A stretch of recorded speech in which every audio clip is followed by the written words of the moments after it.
Immigration is the human face of contemporary globalization. It is a proxy vote for closure instead of openness. What we are experiencing right now is a backlash to globalization. And with globalization, we have witnessed the way that globalization dissolves borders as it relates to the movement of ideas, of goods and services, of currency. But immigration is something that sovereign states like the United States, but also down to a small country like Belgium, can control one person at a time. Welcome to The Context, a podcast about the past, present, and future of democracy from the Charles F. Kettering Foundation. I'm your host, Alex Lovit. My guest today is Gest. Gest is a professor of policy and government at George Mason University and an expert on demographic change. He's a prolific guy. He's written 6 books, in addition to many academic articles, and has appeared in print and on screen in a variety of journalistic outlets, including ABC, the BBC, CNN, the New York Times, the Washington Post, and many others. You can keep up with his work on his website, justingest.com. His latest book is titled Majority Minority, which is about the relationship between nationalism and demographic change. Immigration has been in the news a lot lately, and it will be a major topic in this year's election. Donald Trump successfully ran for the presidency in 2016, pledging to crack down on illegal immigration. Joe Biden successfully ran for the presidency in 2020 on a promise for more humane border policies.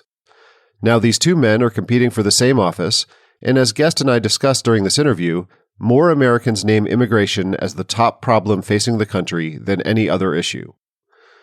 Border crossings have been on the rise recently.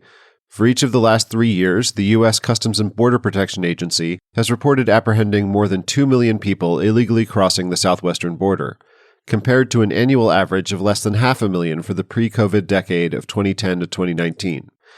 But the anxiety many Americans feel over immigration isn't a simple reflection of growing pressure at the border. After all, 2016, when Trump rode the slogan "Build the Wall" all the way to the White House, was not a period of especially high immigration.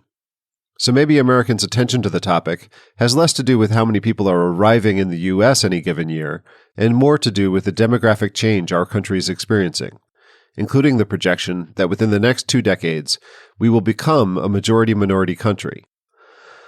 You're going to hear this phrase, majority-minority, a few times in this conversation, and it's really central to Gest's work, so let's talk about what it means. The basic definition is simply a population where no single racial, ethnic, or religious group constitutes a majority.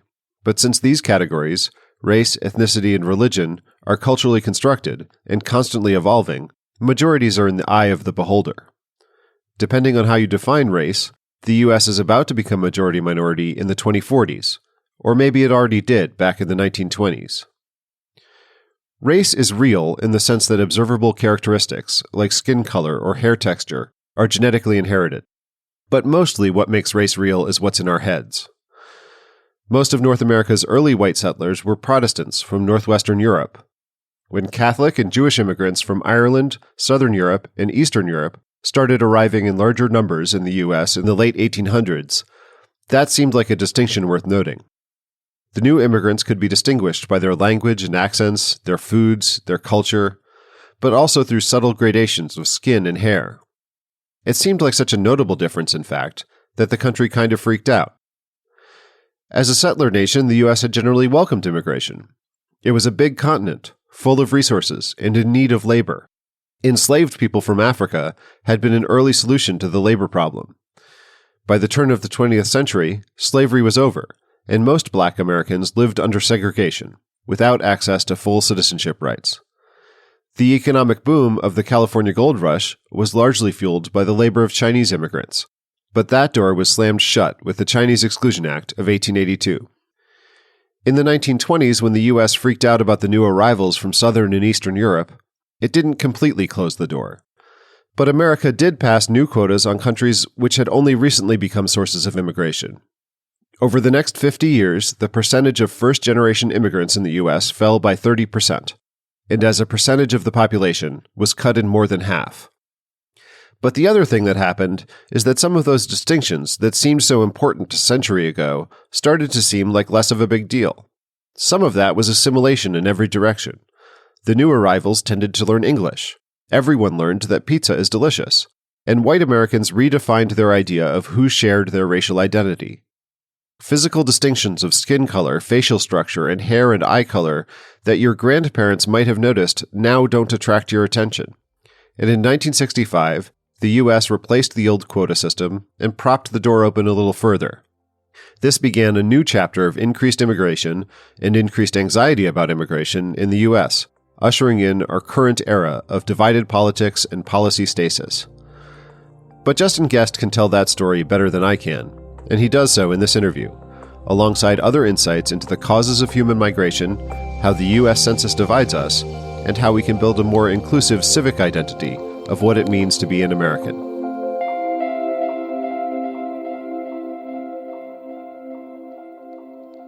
Justin Gest, welcome to The Context. Thanks so much. It's a pleasure to be with you.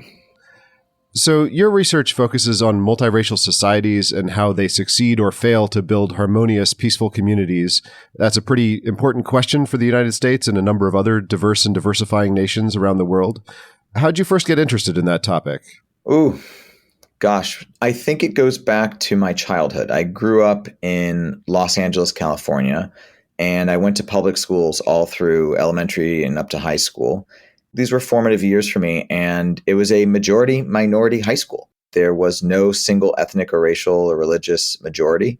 And in many ways, it was a signal of what was to come for our country. You know, when one of our country's most diverse cities, a very diverse school that presaged the demographic change that was before us. And I think that it's always sort of piqued my interest how societies adapt to these changes, because it was something that I grew up with very much and kind of remained intrigued. The other thing, too, is I grew up the son of a refugee. My dad was a refugee. So I've always been sensitized to the immigrant origins, not only of my own family, but of American society. And so I think that the demographic change that the United States is experiencing right now is very much consistent with the evolution of the country over the years. And all of these were personally very important to me and influenced, my interests as a scholar. So I would say that race is both culturally and biologically constructed in the sense that physical characteristics such as melanin content of skin is an inherited characteristic, but any attempt to draw a line on a map or across the spectrum of human skin tones and say that people on one side of that line are one race and people on the other side of that line are another race, that's inherently arbitrary. In a lot of cases, when people are talking about racial categories or divisions, what they're actually talking about is cultural practices or religious belief. How do you define what you're studying? And is there a vocabulary or a set of basic concepts that can help us to talk about it? Yeah, I try to work within conventional understandings of these concepts just so that I'm not trying to rewrite the way my readers and my listeners think about these issues. I really want to meet people where they are and not create lots of new jargon for them to interpret. And I also like people to be comfortable talking about a really sensitive subject like race and ethnicity and identity. And I think the more that I start policing these terms and how people talk, it makes them less comfortable talking about things that they're already pretty uncomfortable talking about. So I try to meet them where they are with the terms that they use and the way that they use them.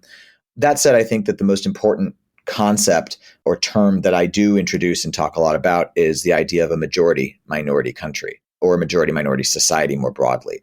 And that really refers to a milestone, a demographic milestone where one group of people that previously made up a majority ceases to do so because of the arrival and differential fertility rates of a group of immigrant origin, so a foreign group that arrives. That's the most important term that I use, as it relates to race. And I think your definition is really spot on. But as it relates to race, ethnicity, identity, and religion, I really do try to use the conventional understandings of them. Well, let's talk a little bit about how it came about that we've got people from different groups in contact. That is, in some ways, a fairly recent phenomenon in world history. We're talking about the last few centuries. You've studied ethnically and racially diverse societies in a variety of places, everywhere from Singapore to Bahrain to Youngstown, Ohio. These are very different places with their own particular unique histories, but it strikes me that the motivations for migration in all of these cases are often economic. Is it possible to paint kind of a broad brush picture of colonialism, industrialization, globalization? What's been going on the last few centuries that's been bringing people into increased contact? Yeah, this is a long story short, right? With colonialization, when colonial empires took over mass amounts of territory, primarily for the purposes of extraction, they encountered huge appetites, voracious appetites for foreign goods. And it coincided with a period of industrialization where they were able to manufacture and process those goods, whether it's cotton, sugar, or coconuts, to provide them to lots of different markets. And that both created the need for those products, but also lots of labor in order to produce those different products. And that led those empires, Spain, Britain, and France, but particularly Britain for the purposes of my book, Majority Minority, to import labor from lots of other places inside of their dominions. And so that kind of stimulated this process where demographic change began to take place drastically in some places. And particularly in smaller islands or smaller colonies, the mass importation of labor completely transformed the complexion of those societies. And yeah, it was absolutely driven by economics, initially by slavery, and then thereafter by indentured servitude, because the producers didn't want to pay for labor, and slavery was a convenient way to avoid that. And the concoction of racial forms of supremacy justified it until it was abolished. And at that point, slave owners and slave markets began to shift to indentured servitude as another source of effectively free labor, albeit with the promise of some arable land at the end of the indenture or return passage home. So that forever changed the societies where those immigrants, forced or voluntary, arrived. And it really set into motion the beginnings of demographic change that forever altered the fragile demographies of their nations. Okay, so that's like 3 centuries of world history in a paragraph. Yes. I appreciate that.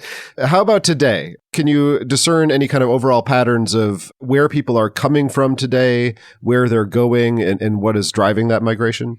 Well, increasingly today, with the advances in both transportation and communication technology, migrants come from everywhere and they increasingly go everywhere. For a long part of the 20th century history, migration was primarily a sort of global south to global north phenomenon. But what we now know is about half of the world's migration is moving from one low-income country in the developing world to another low-income country. And that is really fascinating and certainly game-changing because it's leading to demographic change effectively all over the world driven by migration, except for those countries that are completely closed to migration, which are very rare at this point. What that means is that the different countries that are being affected are receiving immigrants for lots of different reasons from lots of different places. So we have everything from student migration to economic migration to refugee and forced humanitarian migration to family migration, where people are reunifying with family or forming families across borders. And just focusing on economic migration, which is the most primary justification for people's mobility these days, we have immense diversity there too, because we have some people just taking up intercompany transfers or doing a brief apprenticeship, to people who are moving to take up a job that they were already offered and sponsored by an employer, or maybe they're being admitted because of the skills that they possess and the demand for those skills in the local labor market in the destination country.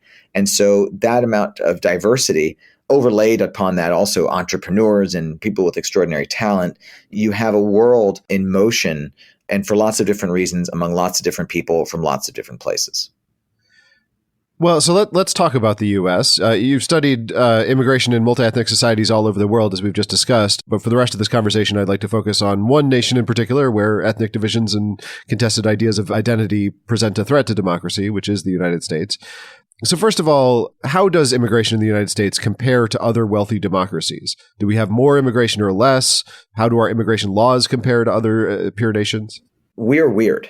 The United States is strange. It's an outlier. It's an exception, and not necessarily in a good way. It depends on your preferences and your politics. How are we weird? First off, we call ourselves a country of migration, which we very much are. And yet, actually, the number of immigrants that come to the United States as a share of our national population is rather middling. So despite being the sort of beacon of immigrant history in the world, we actually have a pretty average number of immigrants who come in as a share of our national population. And so we are not so much an outlier in terms of how many immigrants are arriving. We vastly overestimate how many immigrants are coming, though. Among developed countries in the world, only Italy is less numerate when it comes to evaluating the number of immigrants in their country. I think the average American perceives double the amount of immigrants that are actually here, which is striking. The second thing that's really interesting about the United States is that our immigration policies for admission are designed to really maximize the number of family migrants that come into the country. And that is truly unique in the world. What you should think about this really comes down to your preferences and your politics, and I'm not here to tell anyone what to think.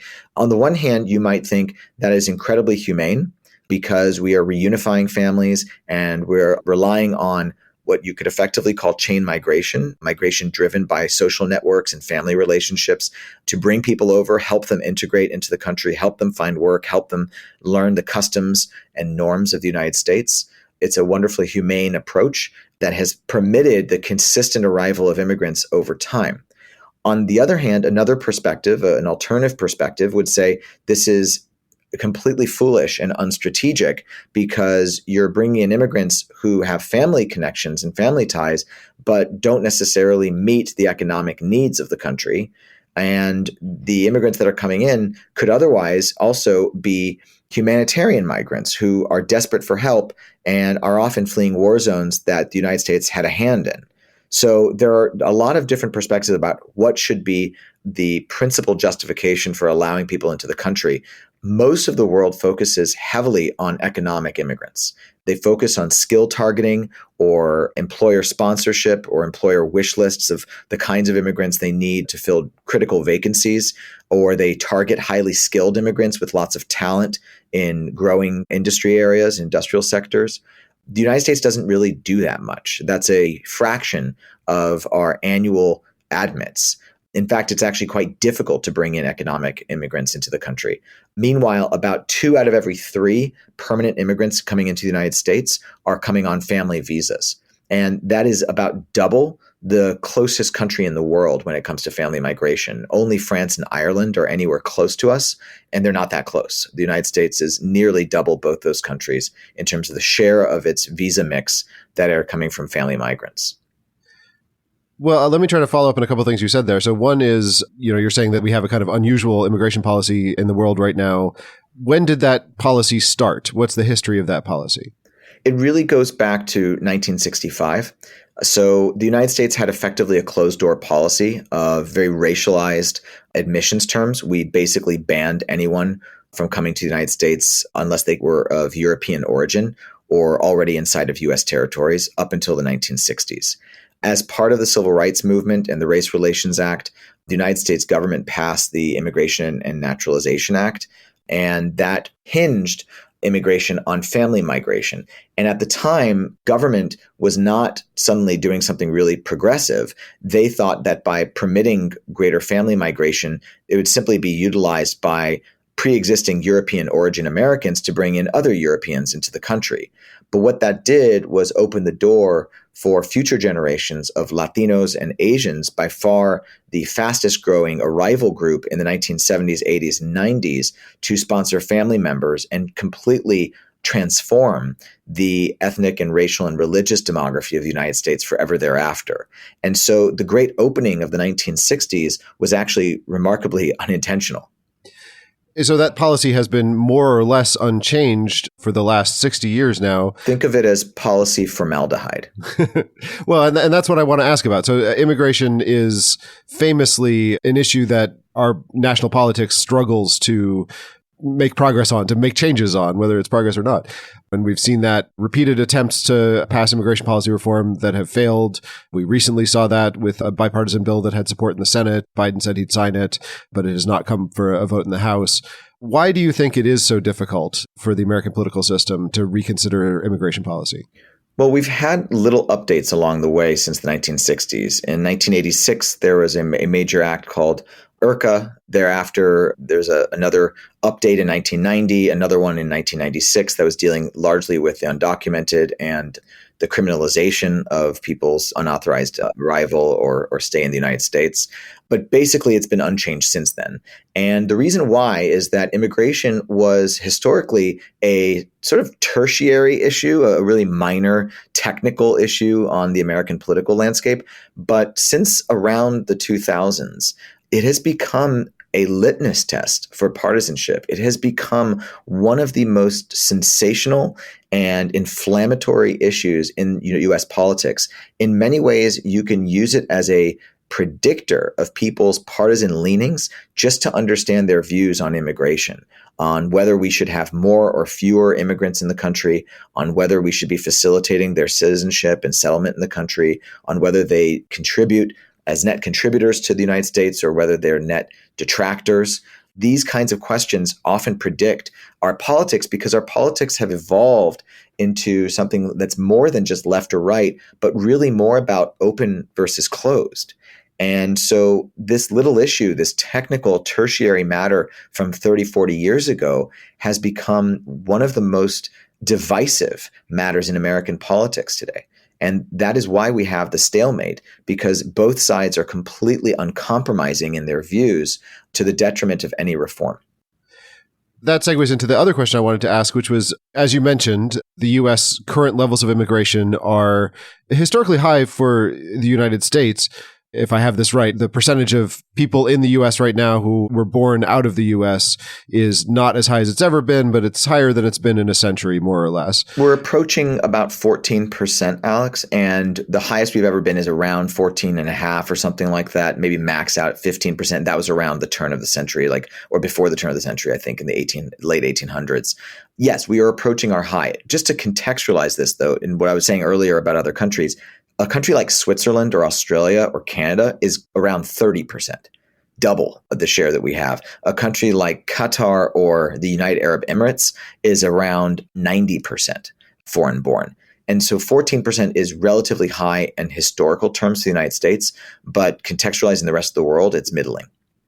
Yeah, so in a historical perspective, it might be relatively high, but in an international comparative perspective, it's, as you said, not that high. Yet, as you've said, it's become a flashpoint for our politics. And in fact, just recently has seen a large increase of attention. According to Gallup, in September 2023, 13% of Americans named immigration as the most important problem facing the country today. That number more than doubled by February and March 2024, with 28% of Americans now naming immigration as the most important problem. More Americans now name immigration as at the top of that list of the most important problems than any other single issue. What do you think's going on here? How do we explain this surge of concern about immigration? Well, despite divisive disagreements about what we should do about immigration, one thing everyone can agree upon is that the system is broken. Both sides will tell you that. They just think it's broken in different ways. And so it is certainly an issue at the top of many people's minds. However, what's interesting is that there is a partisan dynamic to the people's interest in immigration. The vast majority of that 20% of the public for whom immigration is the priority are Republican, are conservatives. And this reveals what I've referred to as an intensity gap between Democrats and Republicans on their views of immigration. For Democrats, and many moderates as well, many people who are independents, they have views on immigration and they believe in them strongly, but they are superseded by their concerns with, reproductive rights, climate change, inequality and inflation, human rights and foreign wars. There's a lot of other things that are on people's minds on the left and in the center of American politics.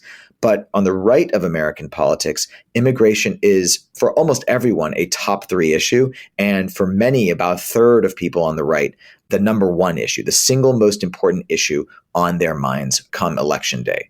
And that is the dynamics that we're working with, which is why we have a situation where about 70% of the United States people believe that immigrants are net contributors, and a similar amount, about 2/3 of the country, want to see immigration increased or kept about the same. And that's been true for many years now, more or less. It's wavered back and forth, but it's generally around those numbers. But for the people who are in the final third that want to see immigration decreased and don't believe that immigrants are net contributors, that they're net takers from the United States, for that 30% of the country, immigration is paramount. And that is what has led to a lack of compromise because, in particular, Republicans are incentivized to dig their heels in because they know that this is the principal issue on their constituents' minds. And how do you explain what's going on there? What is motivating this kind of anti-immigration movement in the Republican Party? Is this a case of polarized media? Fox News is telling a narrative, or is this a case where, Fox News is telling people what they want to hear? No, it's more than that. Immigration is the human face of contemporary globalization. It is a proxy vote for closure instead of openness. What we are experiencing right now is a backlash to globalization. And with globalization, we have witnessed the way that globalization dissolves borders as it relates to the movement of ideas, of goods and services, of currency. But immigration is something that sovereign states like the United States, but also down to a small country like Belgium, can control one person at a time. We can control who enters our borders. Belgium is actually kind of an unfortunate example because it's part of the Schengen zone inside of the free mobility European Union. But almost every country outside of a free mobility zone controls its borders. And that is a way that countries can assert their sovereignty, reassert their borders in an increasingly borderless world. And as the human face of globalization, it's where people are putting their foot down to register their discontent with the excesses of globalization. Many people believe that they are poor. They believe that their culture has been dissolved or diluted by globalization. And immigration brings all those issues together because as the human face of it, people are faced with all the panoply of political issues that relate to immigrants. And that means crime, access to healthcare, jobs, inequality, and wage differentials. All of this relates to so many different issues in each country. I could go on, education, foreign policy. It all relates to immigration in some kind of way. And so it encompasses a lot of our political disputes all in one issue. So this is a podcast about democracy, so I'd like to talk about the challenge of building and maintaining democracies with diverse populations. But before we get there, from reading your work, it seems like there's a lot of historical and present-day examples of non-democratic regimes purposely exploiting racial and cultural divisions in kind of a divide-and-conquer strategy to prevent unified resistance. Do I have that right? And if so, what are some examples of that? You definitely have that right. And I study it in a number of non-democratic settings. But I want to emphasize that we see the same tactics happening in democratic spaces. Ultimately, democracies are majoritarian structures. And if you can leverage ties built on race, ethnicity, religion, innate characteristics, phenotypical appearance to mobilize support for one party over another, you do. And that we've seen that throughout the course of American history and the history of many other democracies into the present day, when lots of fear-mongering politicians are leveraging pseudo-racial, racial innuendo, or sometimes overt race-based solidarities in order to mobilize support for their candidacy. Well, so let's talk about democracy. In your book, Majority Minority, you write about Mauritius and Trinidad and Tobago.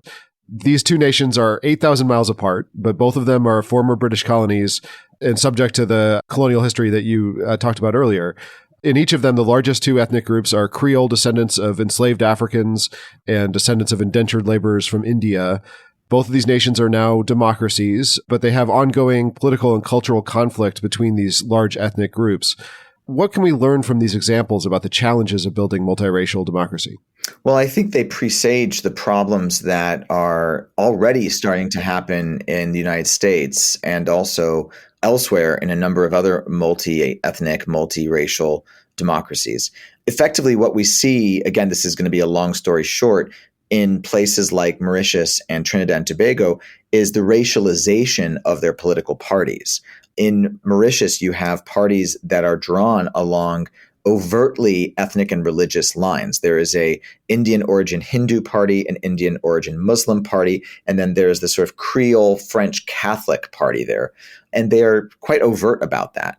Similarly, in Trinidad and Tobago, you have the UNC, which is a pretty overtly Indian origin party, and the PNM, which was the historical party of people of Afro-Creole backgrounds, Afro-Trinidadian backgrounds.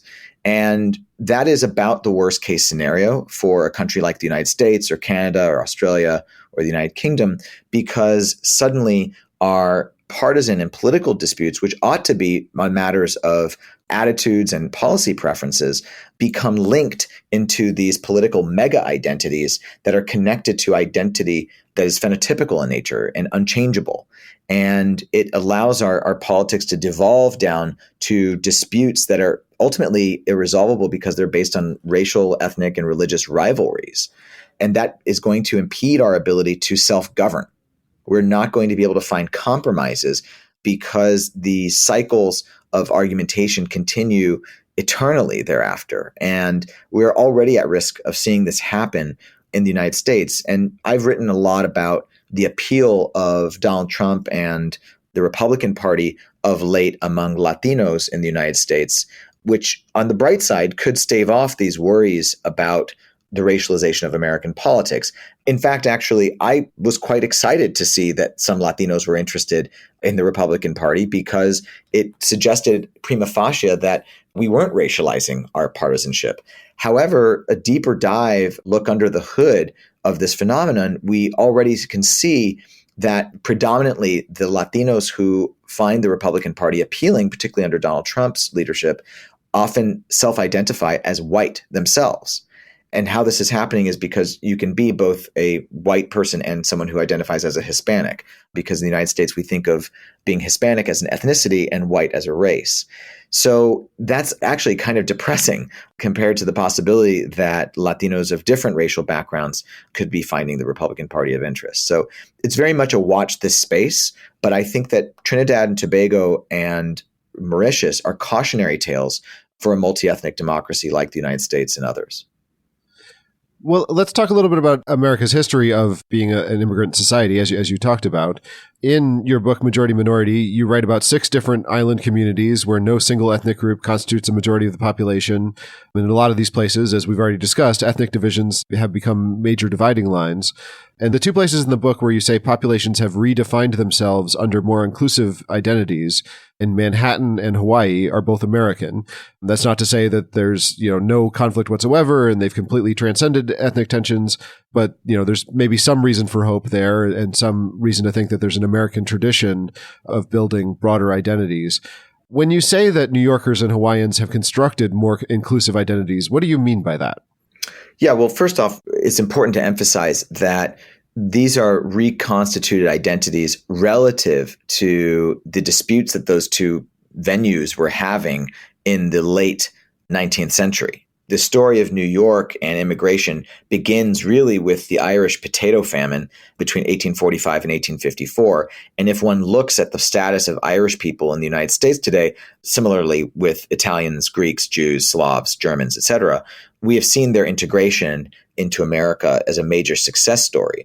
So that doesn't mean that America doesn't have divisions today otherwise. It just doesn't have to do with Irish people very much. Similarly, in Hawaii was its own sovereign kingdom up until a forced coup d'etat led by the United States in 1893, in which it displaced the Hawaiian monarch, Queen Liliuokalani, in the 1890s, and placed her under house arrest and then tried her with treason.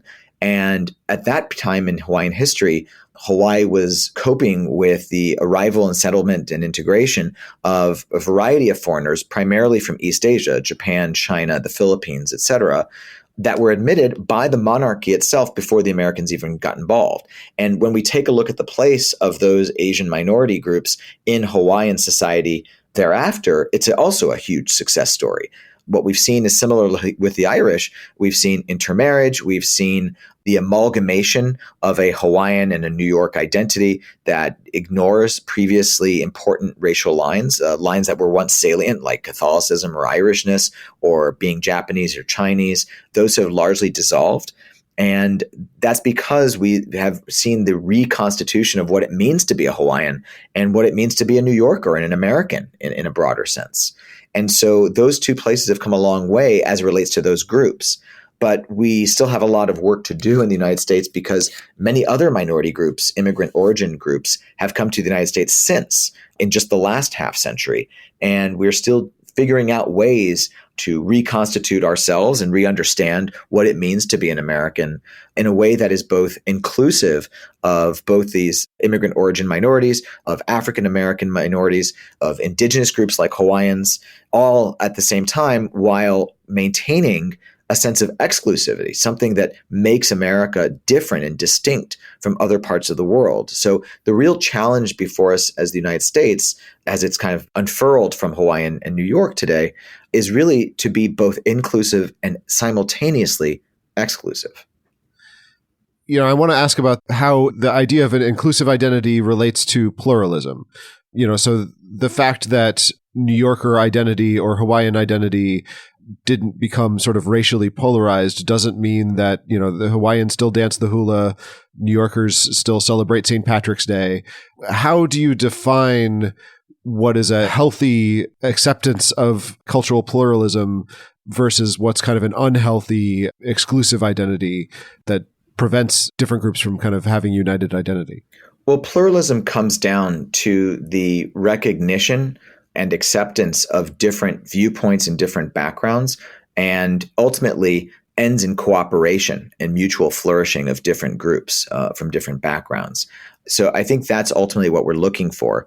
And, as it relates to the identity politics, what we're also ultimately seeking out is the dissolution of those boundaries as it relates to membership. There's certainly nothing wrong with sustaining a sense of culture and heritage in these times and in diverse societies. But what becomes worrisome is when we begin to patrol the lines, the boundaries of national identity in a way that invokes those cultural differences. And what we've seen in Hawaii and in New York ultimately is that something like St. Patrick's Day, to your example, has become something that everyone celebrates. It has become something far more than just Irish. It's become something American. I mean, certainly we celebrate a lot more than the Irish do back in Ireland. And, hula, one of the most important rituals in Hawaiian heritage, has become something that's been adopted by people of mixed, what Hawaiians call hapa backgrounds, even those who don't necessarily even have native Hawaiian roots. Hula has transcended the boundaries of Kanaka Hawaiian identity. So you're talking about how New York and Hawaii dealt with increasing diversity by redefining a more inclusive identity. And overall, one way the U.S. has historically managed anxiety about diversity was to redefine whiteness, such that it embraced a wider range of people and allowed Americans to basically ignore this majority-minority milestone. We just redefined the majority in a way that allowed the country to not even perceive it. As a strategy, that's limited because not everyone can be redefined as white, and we need a broader conception of identity that is not just limited to white Americans. But that hasn't stopped people from trying.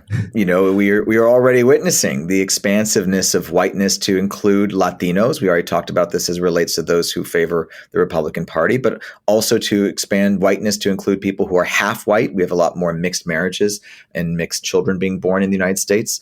So it hasn't stopped people from trying to expand whiteness yet again. But yes, that is the tendency.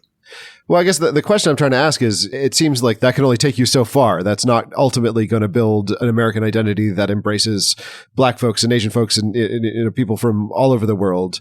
Do you have any fear that, we're going to solve this problem the way we've solved it in the past by sort of expanding white identity and doubling down on white identity? In many ways, I think we are already, precisely in the ways that I just described.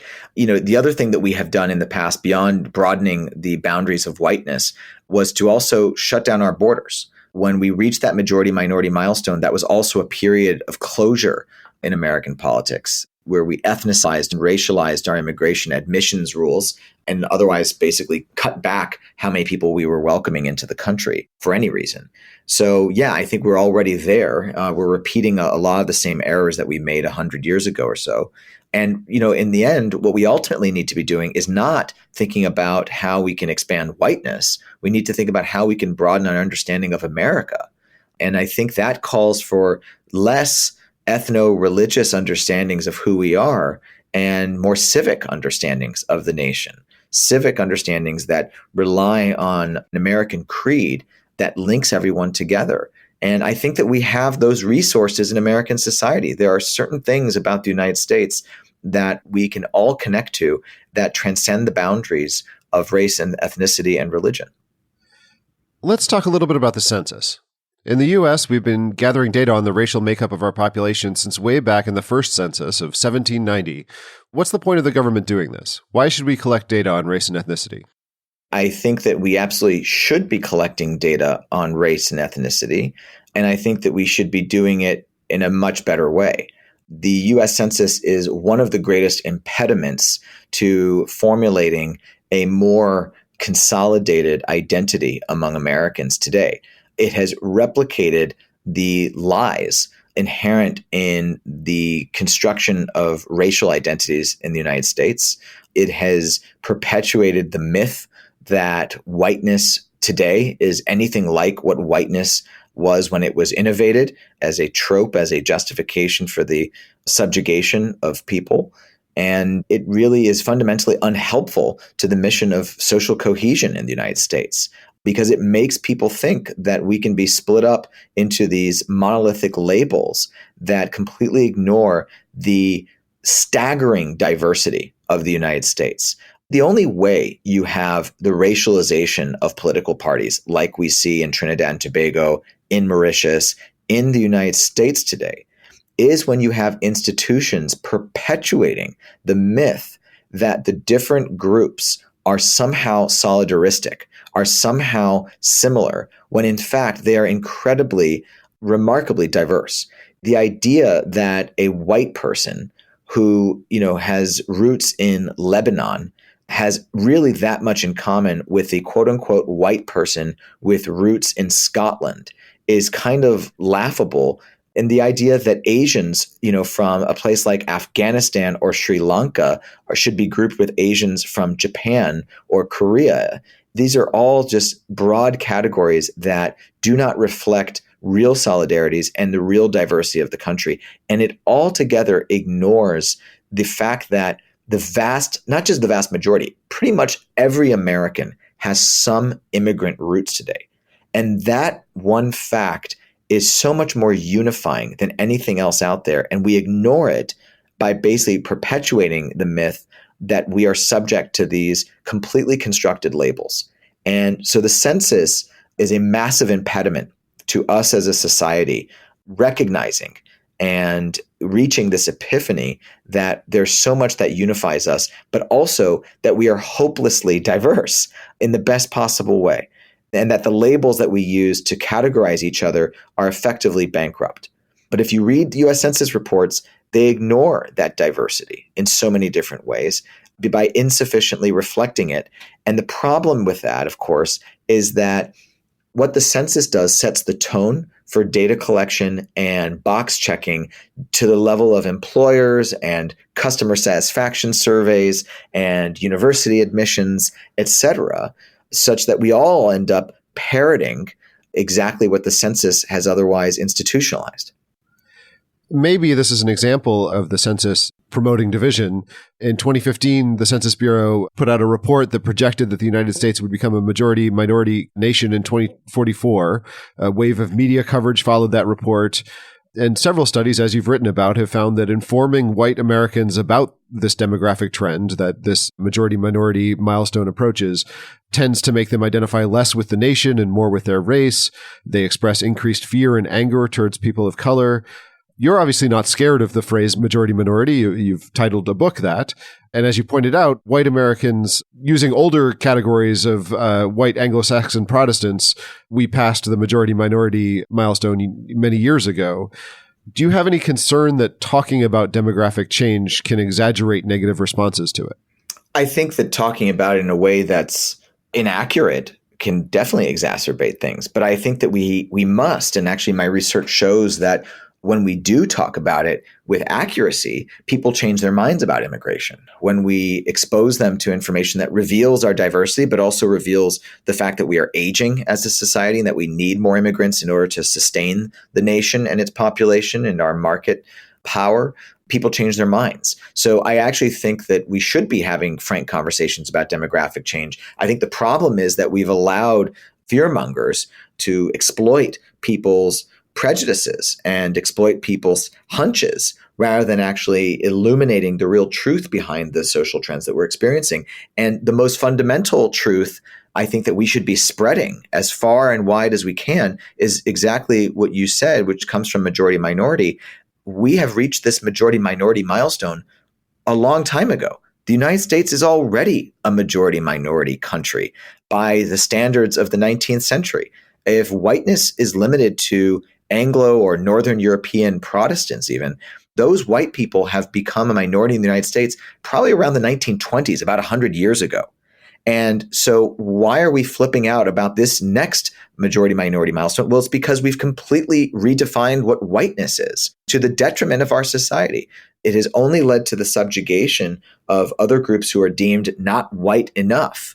And worse, it's created a sense that our country cannot survive its continued diversification when, in fact, over the last 100 years since the original majority minority milestone, we've done just fine. So very recently, at the end of March, the Office of Management and Budget announced the first update to the federal government's racial categorizations in 27 years. They're adding a new Middle Eastern and North African category to federal forms and also allowing Americans to select multiple identities for the first time. I believe you're in favor of these changes. Can you explain why this is an improvement? This is the most marginal of improvements one can imagine. So as I wrote in an essay for The Atlantic last year in spring of 2023, the US Census absolutely ought to create a Middle Eastern and North African category, but they should go so much more beyond that. I mean, that is the start of something they should continue, which is to simply let people select their national origins. Why aren't we just giving people a just gigantic checklist of countries that they originate from and select all that apply? Why do we insist on creating these categories that ultimately divide us? This is yet another label, and it's linking people from as diverse a places as Oman and Morocco and Iran up to Turkey. These are very different places. And it is remarkable to me that the Census Bureau just fears change that much. And maybe it's a little bit about the preciousness of statisticians. Oh God, if we, change our labels, then we can't have longitudinal trends over time. We can't look back into, historical change and trends.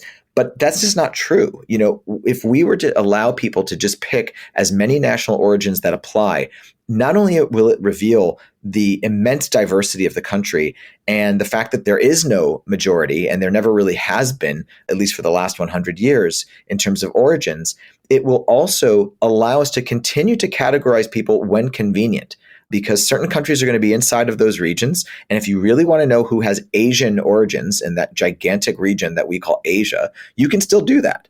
There's nothing stopping you from reinforcing those labels. But why?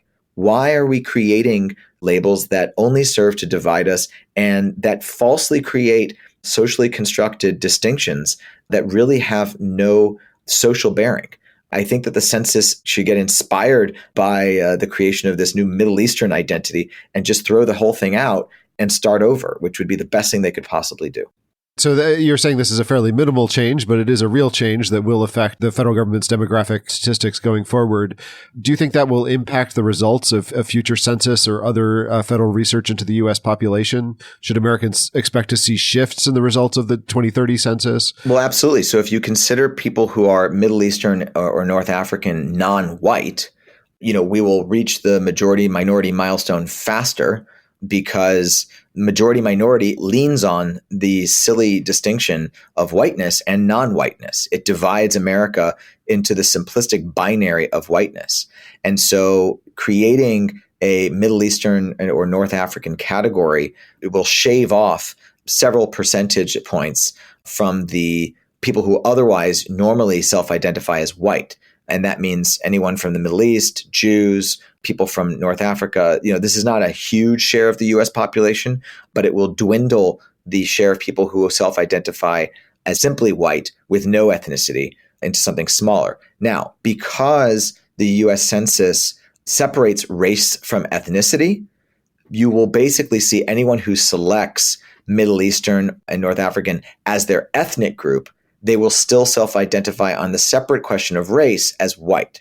But that is precisely what Latinos do. But when the census created this upcoming demographic milestone of a majority-minority country, they factored in people who ethnically identify as Hispanics independently of their white race into the share of people who are non-white. And so if they continue to do that, then the non-white share will only grow faster because people who select Middle Eastern ethnicity will be non-white too under the same logic. So how do you expect the Census Bureau or just the media in general to report these results? I mean, what should people have in mind as they're seeing results from forthcoming censuses? That these boundaries are something that demographers and economists have created in a really nondescript office in Suitland, Maryland. That's where these things come from. And so we can choose to abide by these outdated labels, or we can redefine them and redefine our country in the process. And we can recognize that we are so much more than labels and that we cannot be divided into simplistic binaries and ethnic categories. So if the increasingly diverse United States is going to build a long-term foundation of inclusive democracy, it's going to be necessary for our citizens to build an inclusive identity with respect for cultural and religious pluralism, as we've just discussed. You've looked at the research about different practices of promoting pluralism and acceptance, including perspective taking and other methods of decreasing psychological bias, contact theory, and various methods of promoting intercultural exchange and understanding, and strengthening institutions that bring people together for shared purposes. What does the research tell us about what works to promote pluralistic, pro-democracy attitudes? Well, they all seem to work. My review of a lot of other really brilliant social science out there says that we can change minds in a variety of different ways. We can change minds by changing incentives. We can change minds by changing perspectives, institutional incentives and personal perspectives, or we can change minds by introducing people to each other. And they all seem to work. Institutional changes are hard. That doesn't mean they're not worth pursuing, but it's challenging to change political institutions. So it's a long shot bet with a huge upside. Perspective taking has shown a lot of promise, and perspective sharing shows a lot of promise, but it's very resource intensive to facilitate lots of conversations out there. I put a lot of my chips in the contact bucket. If we can facilitate greater amounts of contact between Americans of different backgrounds, both ethnic or racial or religious backgrounds, but also people of different partisan backgrounds and ideological backgrounds, I think we begin to humanize the other in a way that facilitates compromise in the future, because it builds relationships across those boundaries, those vexing social boundaries. And it reveals, I think, new forms of solidarity and commonality. And also, the wonderful thing about contact is that it doesn't require a constitutional amendment to facilitate. It doesn't require an act of Congress to facilitate. It's something that we can all do at the level of our local families and organizations and churches and workplaces. We can create policies and processes and procedures that facilitate the introduction of each other to others who they may otherwise not know. By mixing teams and creating opportunities to break bread, share a meal with each other, to work with a diverse group of colleagues. All these are ways that we can facilitate the changes that we want to see. Well, I think that's a hopeful note to end on, and a call for institutions and organizations of all types to engage in this work and to try to increase contact across what otherwise might be the divisions in our society. Justin Gest, thank you for joining me on The Context. My pleasure.